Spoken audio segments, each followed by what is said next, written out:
On a le sourire aujourd'hui parce que dans le cadre de French Boss, on va avoir une émission un petit peu particulière avec certes un entrepreneur français, certes en Californie, ça on est habitué, mais sauf qu'avec lui aujourd'hui, on va parler de choses un petit peu différentes et on va parler de choses qui à nous Français effectivement nous parlent beaucoup, nous intéressent beaucoup. Avec vous, Nicolas Mandiara, merci d'être avec nous. Bonjour et merci de me recevoir. Mais on vous reçoit pour parler de vin. Et ça me remplit de joie. Oui, bah oui, je suis effectivement dans le marché du vin depuis pas mal d'années maintenant, basé en Californie et avec souvent des retours en France. Bien, justement, on va parler de ça, mais justement, le fait que vous soyez dans le marché du vin explique la photo qui est derrière moi. Vous savez, dans French Boss, cette émission destinée donc aux entrepreneurs français à l'étranger, on a plus l'habitude de voir des tours, on a plus l'habitude de voir des villes de bureaux. Eh bien là, derrière nous, c'est une photo que je vous ai demandé de m'envoyer et vous avez choisi de m'envoyer une photo pour illustrer effectivement votre présence dans le vin, une photo de la Napa Valley. Ça représente beaucoup dans votre vie professionnelle, Nicolas. Oui, bah j'y vais maintenant régulièrement, autant d'ailleurs que je vais régulièrement toujours en Vallée du Rhône, à Bordeaux ou en Bourgogne, avec autant de plaisir. Alors, cette photo-là, c'est à Calistoga, donc c'est au nord de la Napa Valley. La Napa Valley est vraiment très impressionnante en termes de taille, tout comme quand on va à Bordeaux, avec cette rive gauche interminable avec tous ces vignobles. Napa, c'est pareil, c'est vraiment impressionnant. À cette période-là, on a les mustard fields, donc les grands champs de fleurs jaunes. Et bon, voilà, il y a les 4 saisons. C'est toujours très beau. Et comme souvent, les vignobles dans le monde, j'aime beaucoup aller là-bas. Nicolas, on va donc parler de vous. Vous avez, sauf erreur de ma part, 49 ans. Et vous avez un trait particulier par rapport à tous ceux avec lesquels on a l'habitude de s'entretenir à longueur de semaine, ces entrepreneurs français à l'étranger. C'est que vous n'avez jamais, alors dites-moi si je me trompe, hein, n'hésitez pas, vous n'avez jamais travaillé comme salarié. Vous avez été entrepreneur dès que vous êtes entré dans la vie professionnelle. Oui, bah, c'est très classique maintenant pour les jeunes qui ont le mot start-up en bouche tout le temps. C'est vrai qu'à mon époque, je pense que j'étais le seul, ou peut-être qu'on était deux en sortant de promo en 94 à monter tout de suite ma boîte. Non, j'ai pas souhaité travailler pour d'autres, en tout cas dans des gros groupes, sans aucun jugement de valeur par rapport à ça. J'ai monté 5 sociétés, donc ça c'est ma 5e, quasiment toutes en France et en Europe, et cette dernière société aux États-Unis, où j'ai atterri il y a 6 ans. D'accord. Alors justement, on va parler effectivement de cette fibre d'entrepreneur parce que j'ai l'impression, en ayant cherché un petit peu des choses sur vous, j'ai l'impression que vous aviez véritablement cette fibre d'entrepreneur, mais qui était étroitement liée à l'arrivée d'Internet. Je dirais qu'Internet a complètement, à mon avis, de ce que j'ai lu, façonné le début de carrière de Nicolas Mandiara. Oui, c'est le cas. Alors, c'est vrai qu'au tout début, sur ma première boîte, j'étais, on va dire, j'étais déjà très féru de nouvelles technologies, mais la plus grosse société que j'ai montée, Ski Horizon, en 1999, l'Internet était déjà là, hein, et puis moi, j'étais dans le secteur du voyage, donc c'était déjà une réalité, c'était une transformation radicale. Bon, maintenant, je pense que plus de 80% des voyages et de tout ce qui est autour des voyages se réserve par Internet. À l'époque, c'était encore le début. Nous, il fallait convaincre les hôteliers de mettre à jour leur stock d'hébergement avec des fax. Enfin, on parle d'il y a 20 ans. Hein. Donc, effectivement, c'était assez clair pour moi que les nouvelles technologies allaient bousculer quasiment toutes les industries, à commencer par le voyage à ce moment-là.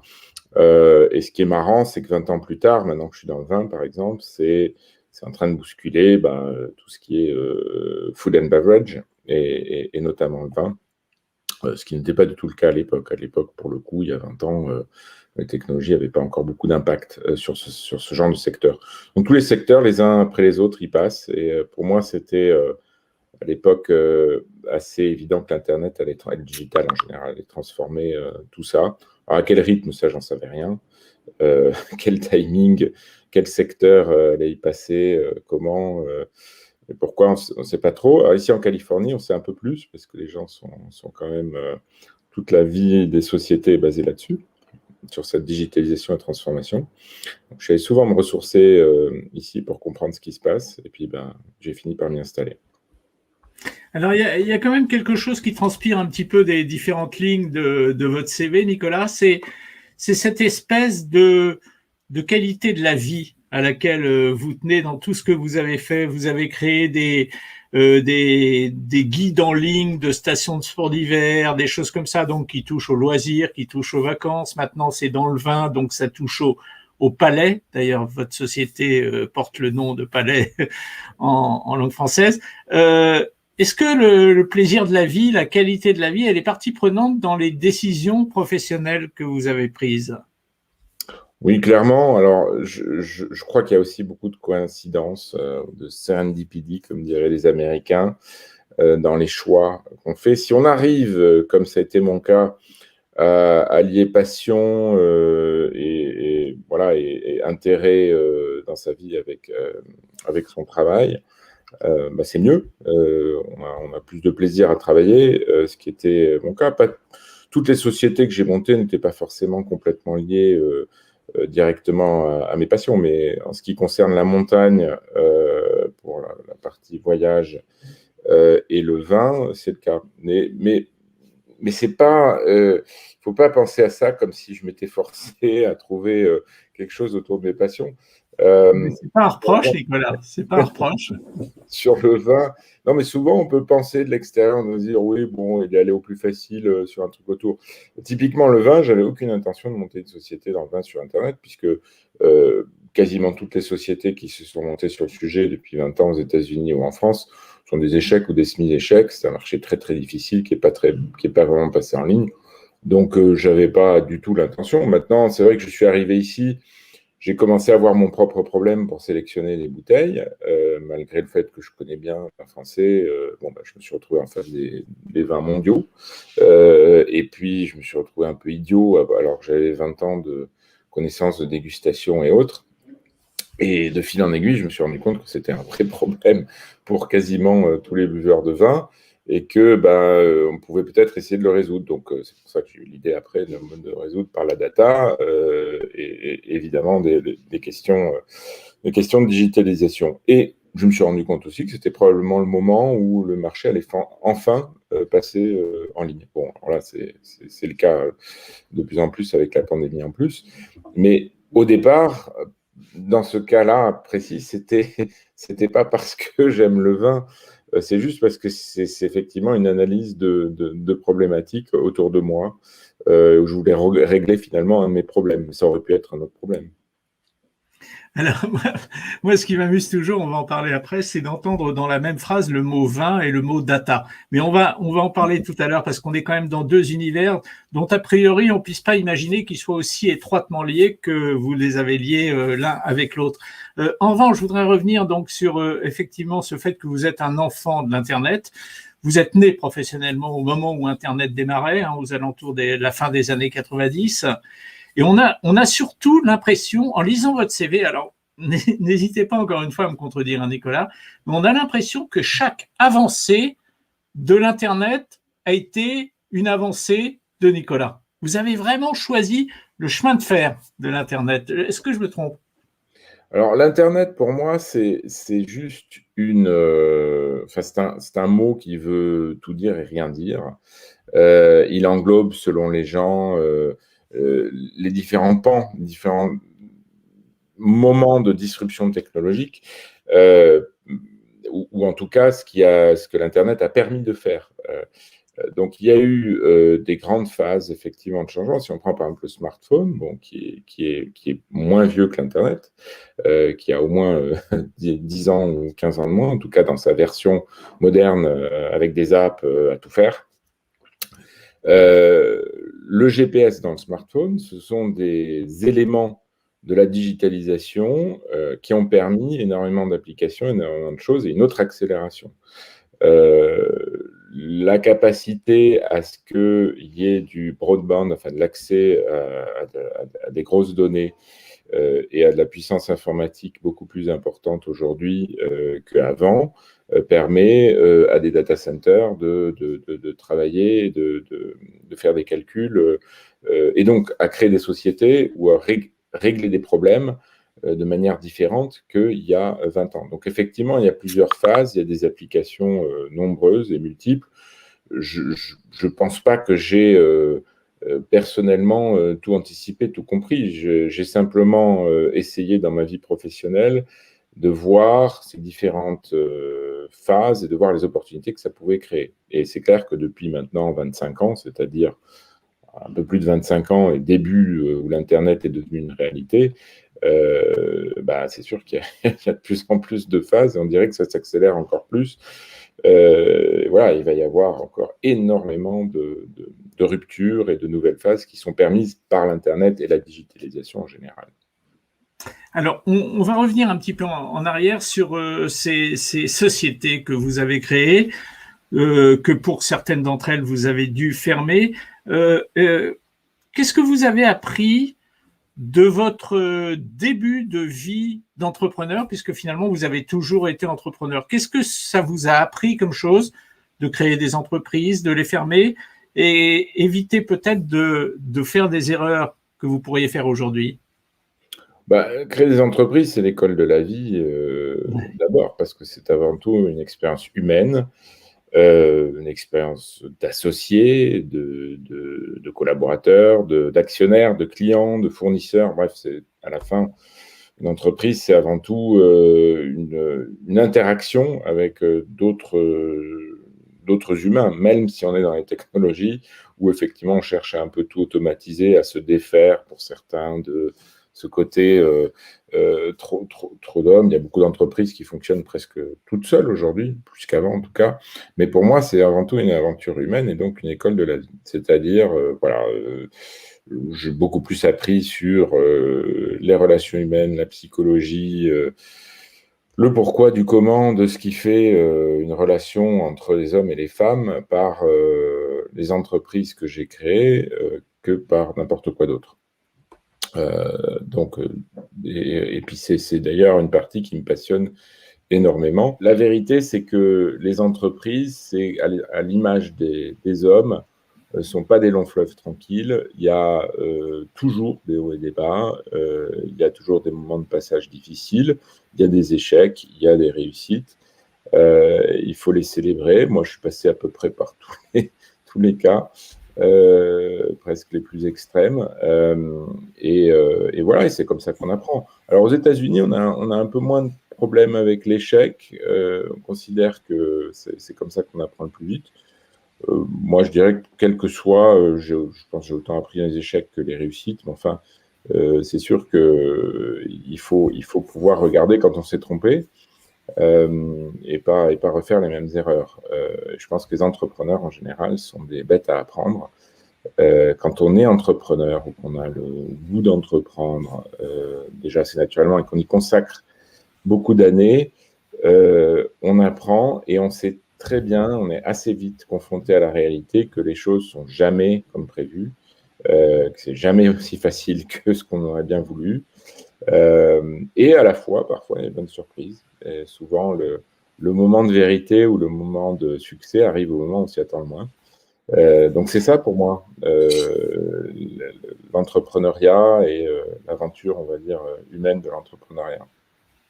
Moi, je ne vous cache pas que je suis surpris, Nicolas, de vous entendre insister sur la valeur humaine dans la notion d'entrepreneuriat. Alors que quand on lit votre CV, on a l'impression que la notion de data, des trucs, c'est beaucoup plus présent dans votre vie professionnelle que la notion d'humain, si vous voulez. Et en fait, la data, c'est comme le reste, ce sont des choses qu'on fait. Pour les faire, il faut des hommes. Pour l'instant, il n'y a pas, je dirais, d'ordinateur qui est capable de créer au sens de la création humaine. Donc les ordinateurs ne font qu'appliquer, j'ai envie de dire de moins en moins bêtement, mais en tout cas ne font qu'appliquer ce que des humains décident, même si parfois ça a l'air de plus en plus automatisé, in fine, pour l'instant en tout cas. Derrière toutes les sociétés, ce sont avant tout les hommes. Alors oui, ça s'automatise, ça se digitalise. Est-ce que demain, il y aura une société créée ex nihilo par des ordinateurs? Je ne sais pas, ça arrivera sûrement à un moment donné.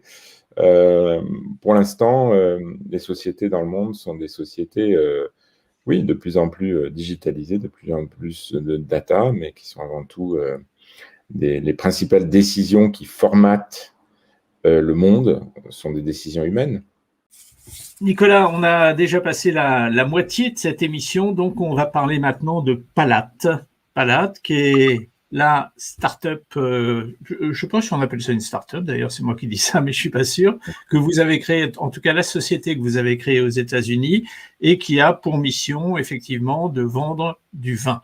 Racontez-moi la création, à quand elle remonte et comment ça s'est passé. Oui, alors c'est Palat Club. Palat, c'est le mot anglais pour palais, P-A-L-A-T-E. Alors je le précise parce qu'il y a pas mal de gens qui l'écrivent avec un E. Donc Palat Club, pourquoi d'ailleurs Club? Parce que j'ai choisi un modèle de souscription principalement, un modèle ou formule des wine clubs à l'américaine, où on reçoit régulièrement son vin. Alors avec une flexibilité, bien sûr, on choisit son niveau de prix, on choisit son nombre de bouteilles, etc. Mais c'est un modèle de souscription, pas que. On peut aussi choisir des bouteilles un petit peu au fur et à mesure, comme dans n'importe quel wine shop. Voilà. Alors l'idée de Palat Club est, alors pour faire le plus court possible, c'est de régler le problème de l'achat du vin pour le consommateur de manière complètement différente que ce que propose le marché aujourd'hui. Il y a deux problèmes fondamentaux dans le marché. Un problème qui est un problème général dans le monde entier et un problème qui est plutôt américain. Alors, le problème général, c'est le choix. C'est qu'il est de plus en plus extrêmement compliqué de choisir le vin qui correspond à son goût ou du bon vin, parce que rien qu'aux États-Unis, il y a 2 millions de labels différents. Donc, même quand on est un super sommelier professionnel, qu'on connaît très très bien le vin, on goûte maximum dans les 5000 bouteilles par an.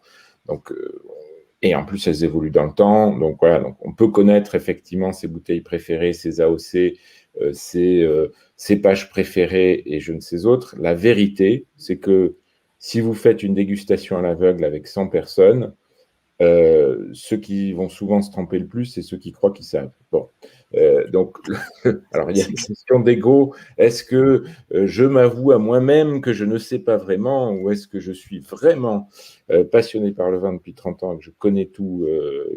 Bon, alors, il y a quelques personnes qui connaissent, certes, c'est souvent des professionnels, mais pour la grande majorité des gens, y compris les Français, c'est quand même très compliqué de choisir le vin. Le deuxième problème, c'est un problème qui est plutôt américain, qui est lié à la supply chain américaine, qui est lié à ce qu'on appelle le three-tier system, c'est-à-dire c'est les lois post-prohibition depuis 1933, qui dictent la manière dont le vin doit être vendu. Alors, sans rentrer dans les détails, parce que c'est bien trop compliqué pour un podcast, pour une émission interview, ça consiste à rajouter beaucoup d'intermédiaires et à consolider, on va dire, la distribution. Donc, le résultat des courses, c'est que c'est plutôt des grosses marques on va dire, de vignobles industriels qui font faire un maximum de marge aux intermédiaires qu'on retrouve après sur les étalages, et souvent les mêmes bouteilles. Donc, le petit vigneron qui fait un très très bon vin et de plus en plus bio, etc., n'a pas trop accès au marché, ou très peu, et a souvent un nettement meilleur prix que ce qu'on trouve sur les étalages aux États-Unis. Donc, il y a cette espèce de l'américanisation, si vous voulez, de la distribution du vin, comme n'importe quel autre produit, qui est complètement en défaveur du consommateur. Donc, ma démarche, Palat Club, a été complètement inverse. Ça a été de dire, si on pouvait connaître le goût des clients, on pourrait acheter le vin en fonction de ce goût et au bon endroit. Et on réglerait non seulement le problème de choix, on réglerait aussi le problème de supply chain, d'une certaine manière, avec un bon rapport qualité-prix.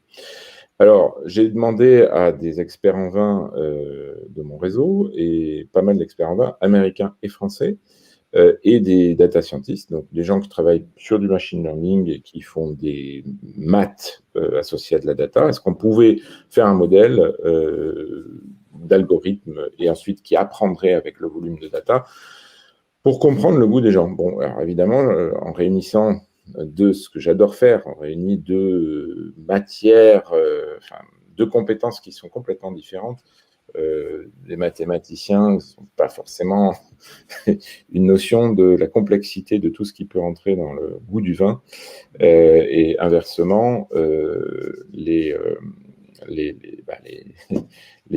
experts en vin ne sont pas forcément des gens qui comprennent parfaitement ce que la data science. Donc, c'est souvent dans ce genre de mélange qu'on crée de la valeur. En tout cas, on a créé un modèle qui fonctionne très, très différent au niveau du reste avec le consommateur. C'est-à-dire, on utilise 200 descripteurs dans le vin et dans le goût. On a recréé toute une organisation des traits du vin et du goût. Chaque bouteille qu'on envoie au client, on l'envoie à l'aveugle, c'est-à-dire on l'entoure d'un petit papier avec un numéro secret. Donc, il y a un petit côté fun en plus, c'est sympa. Donc, on envoie en général une petite boîte de 4 demi-bouteilles pour commencer, il y a un tasting kit, et les gens notent dans l'app, on a fait une app spécifiquement pour tout ça, et c'est aussi sur web, mais c'est très très facile et pratique et simple en fait pour le consommateur. Et ils notent de 1 à 5. Le fait qu'on ait beaucoup de data préalablement enregistrées dans le système pour chaque bouteille fait qu'après 4 bouteilles et une notation de 1 à 5, on commence à avoir une idée de où on vous situe sur la grande carte du goût. L'autre gros avantage de ça, c'est qu'on a le goût du consommateur. Donc, à partir du moment où on a le goût du consommateur, à l'inverse d'un sommelier classique, on peut dire, maintenant, on peut faire des courses en fonction de son goût. Donc, le modèle, à partir de là, est très simple.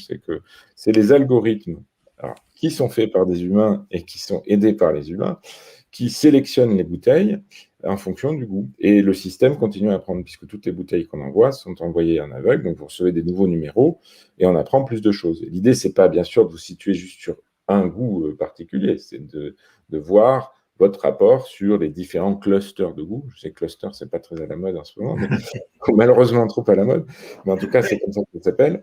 Et donc, voilà, vous avez cette sorte de correspondance, et on sait assez vite que 30-40% des vins que vous n'aimerez jamais. Alors, bien sûr, si vous prenez la super bouteille à 200 € qui est parfaite, vous allez quand même l'aimer, mais il vaudrait mieux acheter autre chose.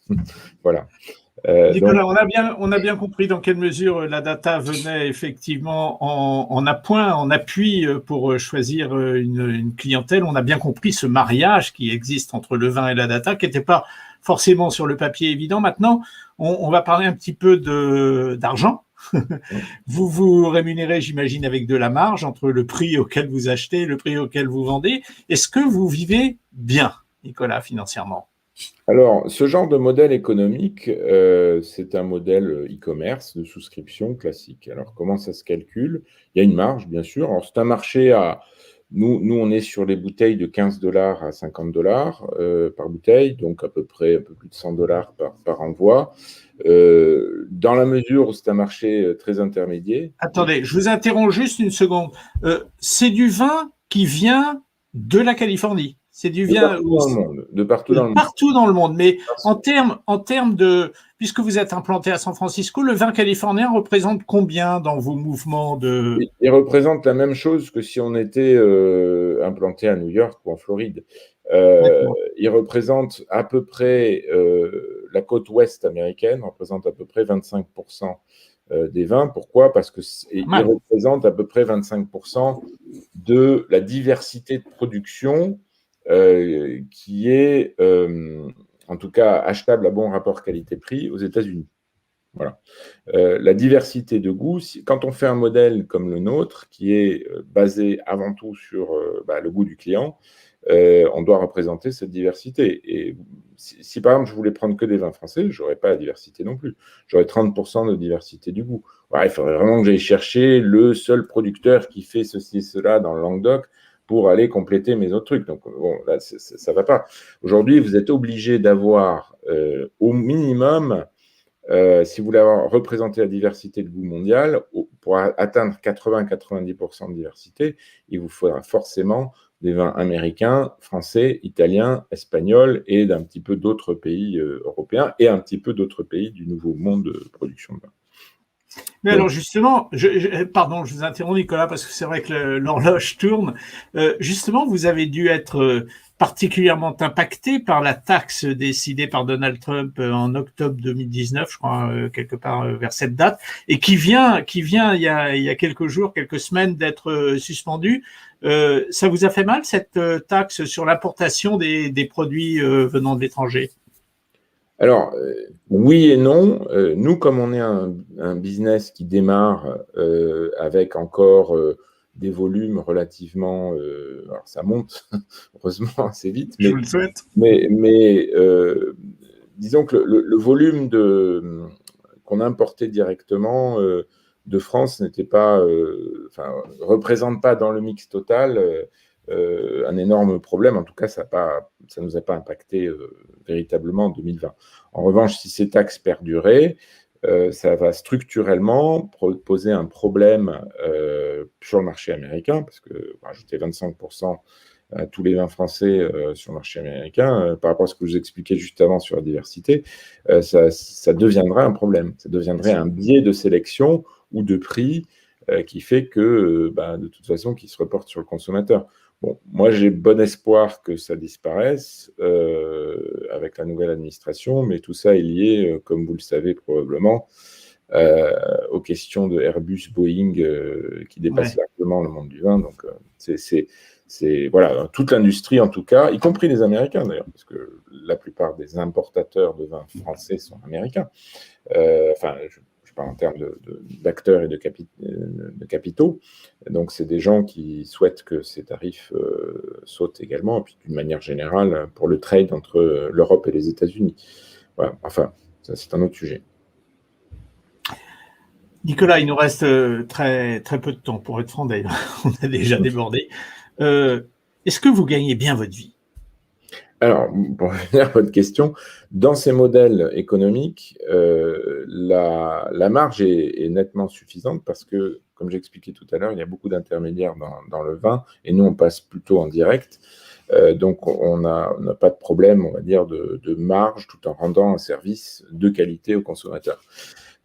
Ensuite, tout est lié à deux ratios dans ce genre de business. C'est combien de temps le consommateur reste dans la souscription, donc combien je vais faire de marge au cours de la vie, et combien ça coûte de l'acquérir. Et avec Internet, évidemment, nos canaux d'acquisition sont principalement online, donc on mesure tout ça, donc c'est le ratio entre les deux qui compte.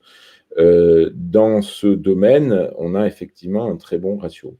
Donc la question suivante, c'est comment pouvoir le pousser au maximum et comment le scaler, puisque quand on fait des startups comme ça, digitales, c'est quand même un des principaux intérêts, c'est de pouvoir scaler des business qui marchent. Voilà. Donc le business, au cœur de business, pas du tout de problème de comment on fait de l'argent avec ça. La seule problématique, c'est comment on le multiplie dans un monde qui est compliqué, les problèmes de compliance état par état, est-ce qu'on ne peut pas envoyer tout n'importe quoi à tel et tel endroit, les problèmes de logistique, et puis il faut améliorer le produit sans arrêt auprès du consommateur pour qu'il soit très content, etc. Donc il y a beaucoup de problématiques. Mais on ne s'arrêtera probablement pas au vin, parce que nous, la question du goût, c'est ce qu'on fait applicable au chocolat, au thé, au café, au whisky, bière, au fromage et à plein d'autres choses. Donc, la logique de la société n'est pas simplement de faire ce modèle sur le vin. Nicolas, ce sera ma dernière question. L'aventure Palate Club, est-ce qu'elle a été l'aboutissement de ce que vous avez appris avant? Est-ce que c'est une nouvelle étape qui se terminera peut-être plus tôt que prévu? Ou est-ce que vous avez l'impression aujourd'hui, vous allez avoir 50 ans l'an prochain, est-ce que vous avez l'impression aujourd'hui d'avoir trouvé la voie qui, sur un plan humain et sur un plan professionnel, vous satisfait complètement? Elle me satisfait complètement sur un plan humain et professionnel, ça c'est certain, et c'est aussi clair que c'est l'aboutissement de beaucoup de choses que j'ai faites avant. Une combinaison, on va dire, voilà, de compétences et puis aussi peut-être de chance ou d'analyse de mon monde environnement. La question de savoir, alors que la boîte a 3 ans à peine, de est-ce qu'elle va s'arrêter plus vite que prévu parce que je vais la vendre ou est-ce que je vais aller beaucoup plus haut, faire des tours de table, objectivement, je n'en sais rien parce que à chaque fois dans la vie précédente où que j'ai voulu décider de ce genre de choses à l'avance, c'est jamais passé exactement ce que je prévoyais. Donc, la vérité, c'est qu'il faut rester opportuniste et tout bouge, il faut être en mouvement. Je crois que c'est vraiment le sens de 2020, encore plus, c'est-à-dire la pandémie, paradoxalement, on pourrait dire les gens sont cloisonnés chez eux, sauf que tout bouge encore plus vite au niveau des business. Et en 2021, c'est encore plus le cas, et je pense que voilà, ça va s'accélérer. Donc, il faut accompagner le mouvement. Et à un moment donné, bah oui, il y aura toujours un changement. Je vais probablement pas faire ça jusqu'à ma mort, donc il y aura il y aura un changement avant, mais je peux pas vous dire quand ce sera. Peut-être que je développerai par contre la société en Europe, et je le ferai peut-être du coup à cheval entre les États-Unis et l'Europe. Ça, c'est quelque chose que j'ai bien envie de faire. Voilà, une demi-heure au cours de laquelle on a reçu un petit peu de soleil du vignoble californien au travers des propos de notre invité Nicolas Mandiara. Nicolas, merci d'avoir été avec nous. C'est moi qui vous remercie. Merci beaucoup et bonne chance pour l'avenir parce que, enfin, moi, à titre personnel, je trouve que c'est un projet qui est sympa. Je vous en félicite en tout cas et je vous souhaite bonne chance pour la suite, Nicolas. Merci beaucoup, Eric.